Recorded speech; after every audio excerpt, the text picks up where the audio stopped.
hold you up from your lunch too long. We want to catch up as much as possible, I'm sure. So for those of you who haven't met so far, my name's Lin Wilson. I work for the Upshot team.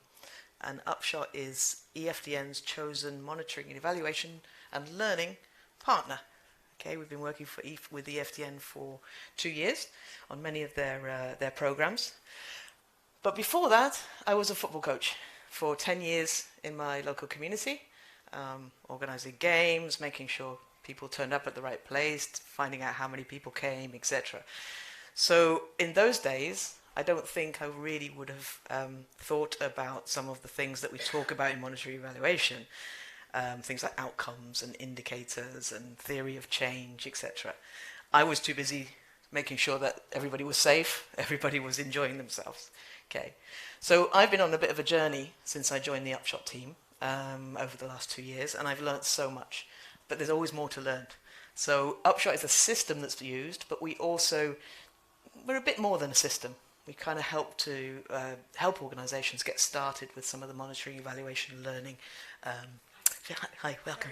No problem. I'm here with my colleagues. We're a small team of 10.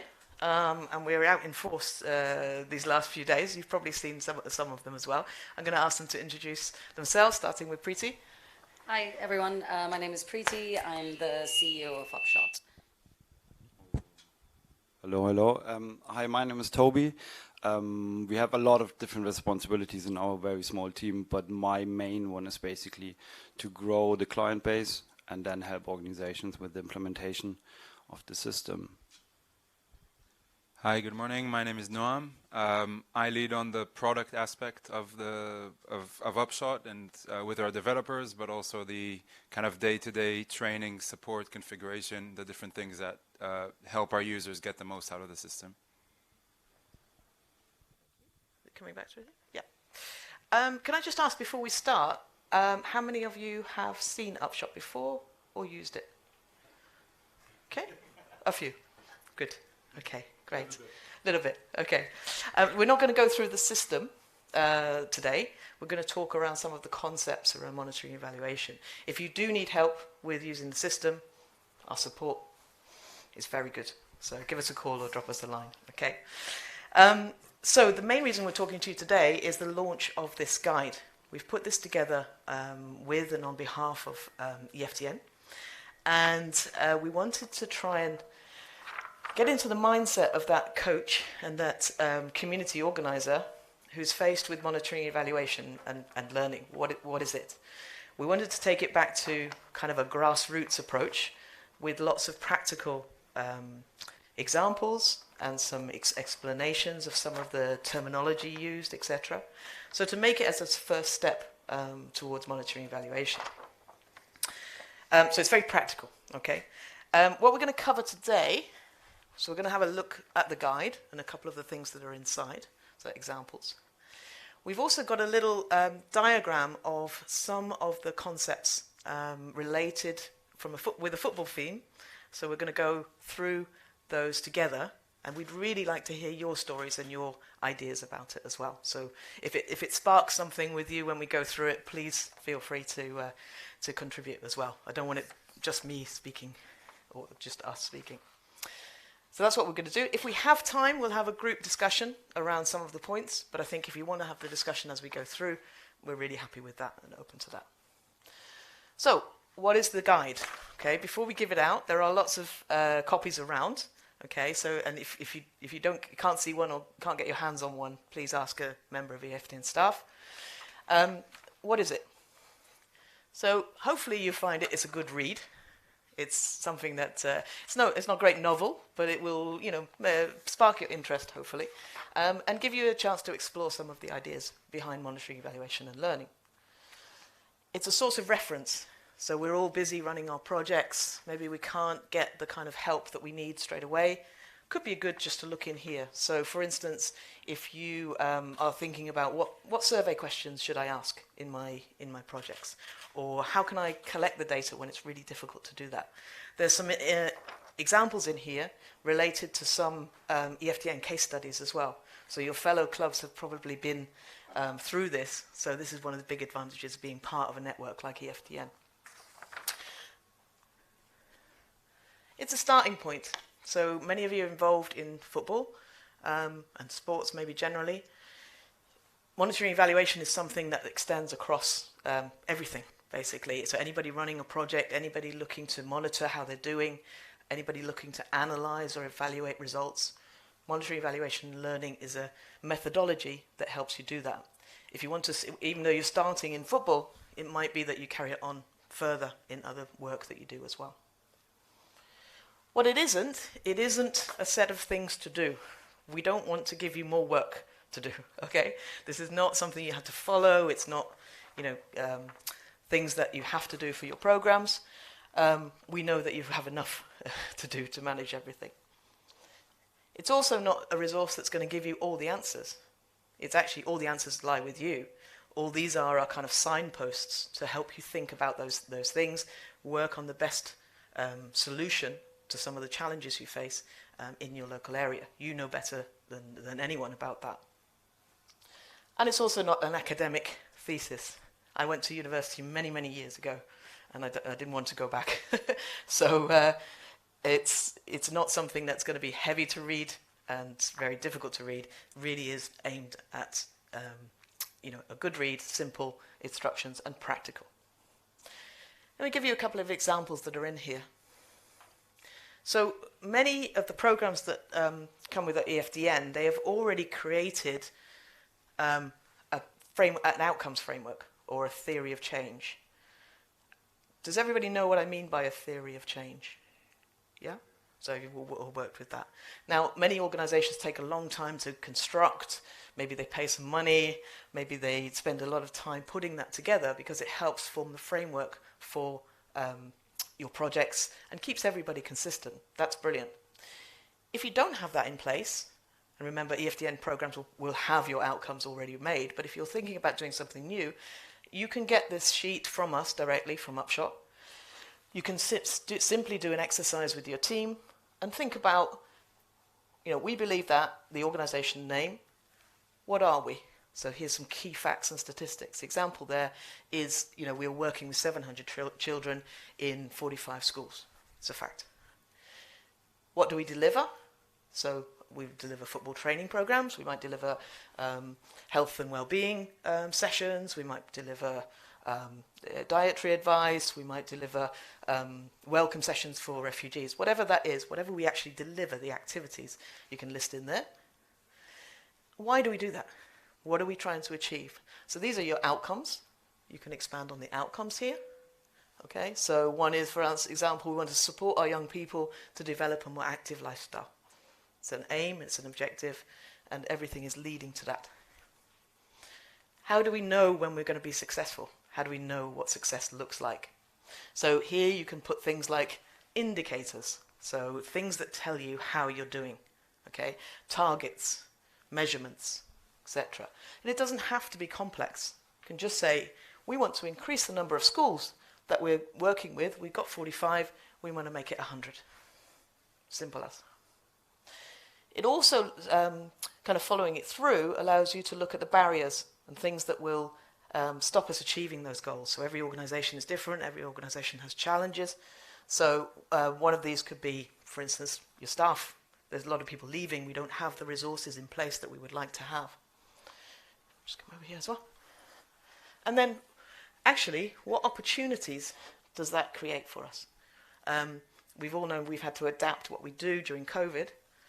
One of the things we increase online, we increase digital delivery. What can we do with apps? What can we do, how can we engage those people if we can't necessarily deliver in the way that perhaps we would like to? So it's just a simple framework. And again, contact us if you'd like a blank copy. We just email it to you. Go through the stages. And you don't have to invest heavily in a theory of change. You can start to plan your projects in that way. If you are going on to a theory of change, we can make it, if you think about it, it's quite simple and very similar. So a theory of change is basically simply to, what are we trying to achieve? What will we do in order to achieve this? So what kind of activities, what kind of things are we doing? And can we plan ahead? Why do we think this will work? How do we think it's going to work? And put a bit of planning in place. So if this happens, we think that this may happen. And remember, a theory of change is a kind of organic, constantly fluid thing that you can review at any time. And also, really important to think about what's going to stop you and what's going to help you. Okay? So it doesn't have to be complicated. This is just what a theory of change is. Any questions so far? Any thoughts? You're familiar with these terminology? Everything is quite clear? Yeah? Just in terms of that, if anybody does need any help with that, we've done also a glossary of terms at the back here. So for a definition of the types of terminology being used, if anybody's not sure. Okay? Cool. Okay, now, be good to get your input on some of these. So we're going to go through our starting 11. We didn't really manage to pick players that would go on here, but we're going to put our different points. There are 11 points which we can look at. Okay? So the first one is around win, lose or draw. Whose team is losing a lot lately? Yeah, we don't like it, do we, really? We'd rather not think about it. But actually, in your projects, it's really important to think about what's not working, what's not happening, as much as celebrating the successes. Okay? And if something is failing, then maybe this little acronym will stay with you. First attempt in learning. Sometimes we need to get it wrong in order to get it right. And gradual improvements are actually much better than kind of wholesale radical change, because we never know what the ripples of that will cause. One thing to say about this, though, as well, some people use this as maybe an excuse to say, we can make lots of mistakes. It's absolutely fine. If somebody's making lots of mistakes, then it needs to be addressed. It's not an excuse for getting things wrong all the time. Second one, be a team player. You are all great champions of what you do in your projects. It may be a small part of the foundation, it may be a large part. I was speaking to a club yesterday, and they were telling me about this fantastic tournament that happened at the weekend with the special football tournament, and all the clubs that were involved and how they came together. We saw the video last night. But they said, it's really just a small piece of what we do. Doesn't matter. Amplify it. Share the success. It's a great story to tell. So, let everybody know about it, and let everybody in the club and in the foundation join in with it as well. Changing tactics. Again, during COVID, we've had to do this a lot. But if your football team keeps losing and they don't change the tactics, what usually happens? Manager, off you go. So don't be afraid to try different things. I was actually in with Stefano. I was in this Show Racism Red Card webinar session on Monday, and there are a lot of challenges because they're working with lots and lots of children in schools. So collecting the data is a challenge. Doing surveys is a challenge. But we thought about some different ways of doing it, some different tactics. Do we collect profiles in a certain way? Do we use head counts? Do we do surveys in a slightly different way? So always think about those tactics as we go through. So I'm going to hand over to Preeti now, who's going to talk to us a little bit about fair play. Really simply, we know we talk about fair play a lot, but really from a MEL perspective, from an impact perspective, it's about treating everybody equally, right? So it's human nature. We go in with our own assumptions, with our own biases, and when you're collecting data, that can come through very strongly. And so our we are putting our own experience on our participants. And so it's really important that you go into your impact measurement completely objective and you're as inclusive as possible. So when you're thinking about things like what data are we asking for, what personal information, are we being as inclusive as possible when we're thinking of gender and sexuality and things like that. At the back of the guide, there are some resources around diversity and inclusion that you can use. It's good practice around the industry, and it's just making sure that we are not trying to answer the question before we've asked it. Great. Thanks.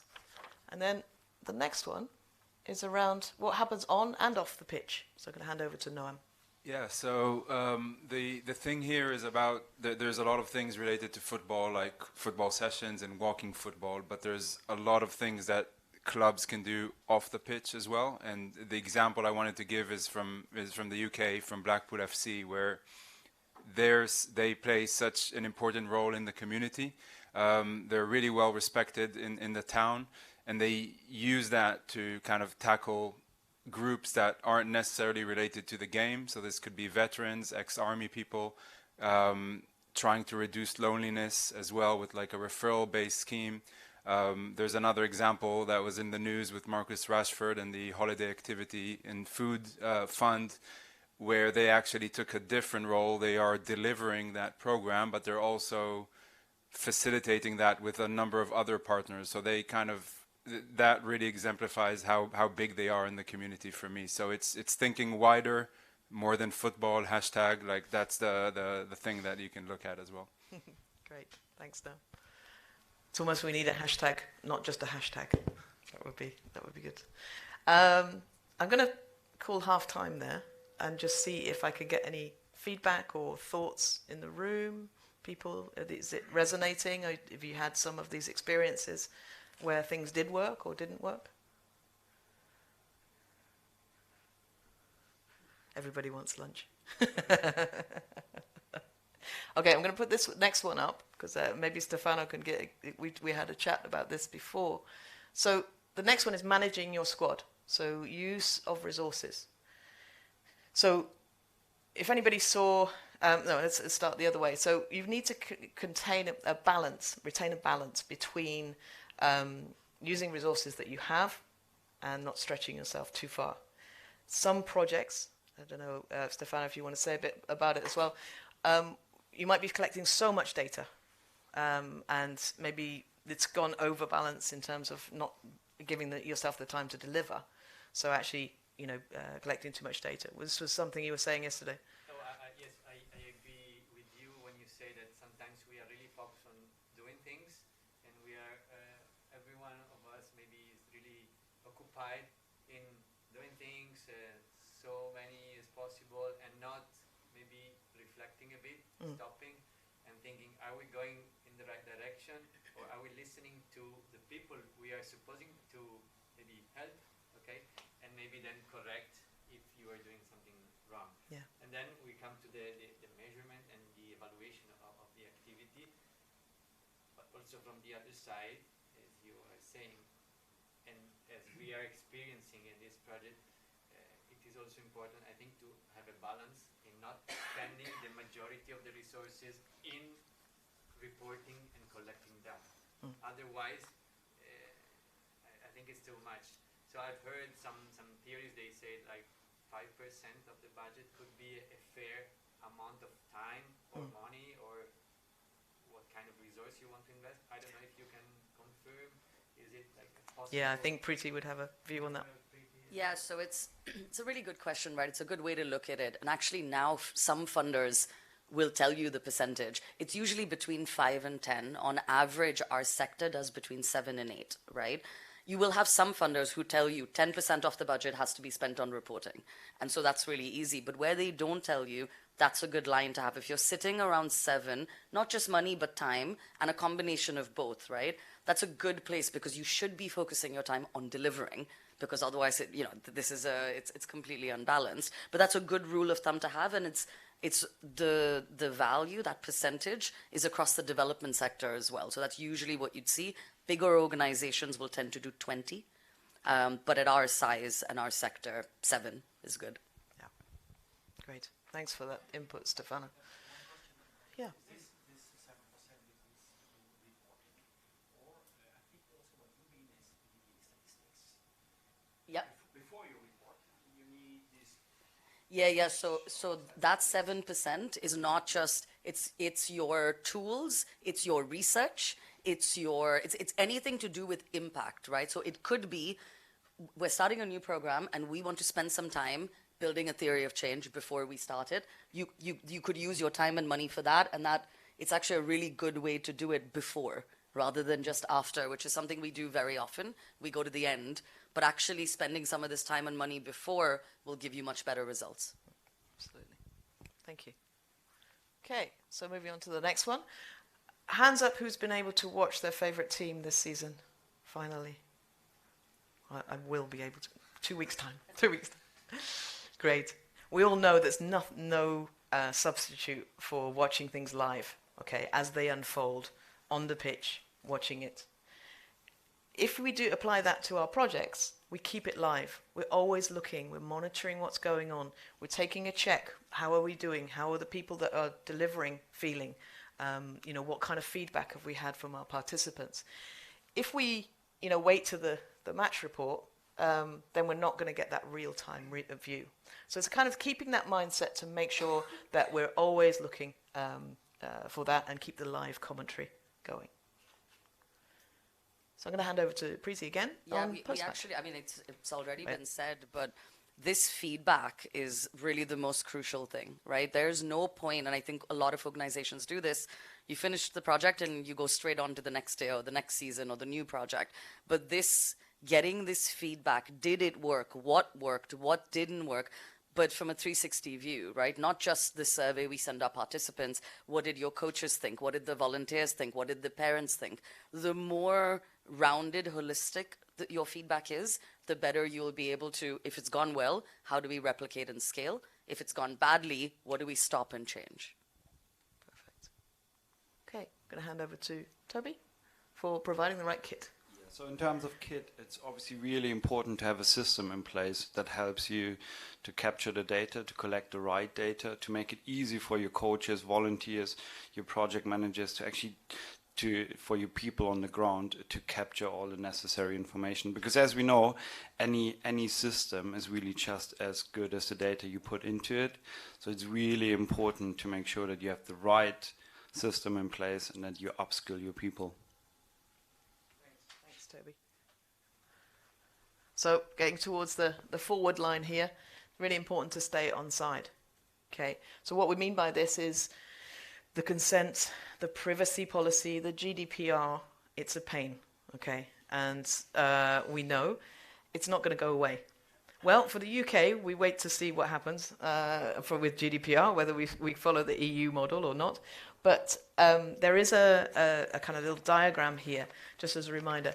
Can I ask, has anybody received a survey without really knowing how they got signed up for it? I'm definitely email, loads. Yeah. If you put yourselves in the position of the participants, how are they going to feel about you gathering their data, you talking about what they've attended and what they haven't? I think it's a good mindset to start with, to put yourselves in the shoes of them. Would you be happy with your child's data being collected in this way? Okay, so start from that perspective. And then you can always make sure that you're being proactive to keep on top of the rules, keep on understanding the rules, sharing them with everybody in the organization. It might be the coach that gets that question. And, if they don't know the intricacies of GDPR or what your privacy policy is, really important that they are able to answer that and reassure the parents around that. And then finally, it's an old saying, we start with the end in mind. What is it we're trying to achieve? We're all so busy delivering, doing things, talking, meetings, Zoom calls. Everything's going on around us. What is it we're trying to achieve? Some of the stories we see from EFDN and the smiling faces and the happy people that have been sort of brought into the community, all of those great things that we're trying to achieve, sometimes it's natural that we lose sight of those. So this is why something like this, a conference, it brings together everybody with those great stories in order to tell those stories. One thing about those stories as well, it's really important to think about how the data can make your stories really powerful. So you can say, we did a tournament last weekend, and it was great. What we can do if we use data to bring that to life is how many children came? How many teams were there? What was their feedback on the day? All of that data can make that story much more compelling and really, really, really exciting and something to share across the organization. Okay, here's Stefana. Lin, while going through these kind of processes, to which extent you think scientific partner is needed in support? I mean, can clubs or can we prepare a questionnaire and give it validity, or do we need to go and ask for university? Yeah. How did you do, for example? I don't know. So in every case is different. So it's going to be a question of, is this a program that's run by EFDN, and therefore they have from their funders really important things that they need in place. So we have to do it in that uniform way so that all the clubs are doing, the same kind of things. We can explore options, but ultimately the reporting will go to the funder. However, a lot of what we talked about today is about you creating projects within your own organization. Capacity building for doing that means that you could start from scratch. If there's a survey that you think would work for one of your local projects, we've got a resource in here about how the kind of accredited questions that are used across the world. So you don't have to reinvent the wheel, as we say, each time. They're out there. So if you need sort of guidance and help with that, we just call us. We can either point you in the right direction, or it might be simply the document that we've got has got a long list of different questions that you could use. Once you've collected that data, there's also a little bit in the back here about what can you do next. So many organizations work with evaluators, academic partners, to say, okay, this is your data, this is what you've collected, and it's related to your outcomes. What does that look like in the bigger world? Okay, there may be another club or another organization across the world who's doing something similar. How does that equate? What does that mean in a bigger context? So, the opportunities are there. Obviously, you have to keep consistent with the FDN programs. It's good that Hubert just walked in at that point. but what we're really keen to do is help clubs, start using some of this in their own work as well. Anything to add on that, Hubert? Would you say? No? Good. Okay. Any other questions or discussions? How are we doing for time? 5 minutes? Yeah? So, any thoughts about, yeah? I do have a question. Working together with you, how would that look like? Maybe you can talk a little bit about that. So we choose just like first to talk about, I don't know, like openly discuss or brainstorm, or, yeah. Do you have like different models? So we're very happy to have discussions. Always, it's our area. We love this stuff. We live it day in, day out. Upshot is a system, so there is a license process, etc., to go through for organisations. But if you're starting to think about, putting these things together, happy to have a discussion. Also, EFDN can support as well. Maybe put you signpost you to working with the right people to gain these.